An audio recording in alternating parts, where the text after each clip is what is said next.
ولما قسى قلبي وضاقت مذاهبي جعلت الرجا مني لعفوك سلما.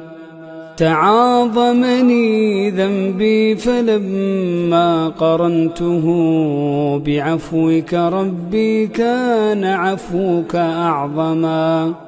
فما زلت ذا عفو عن الذنب لم تزل تجود وتعفو منة وتكرما.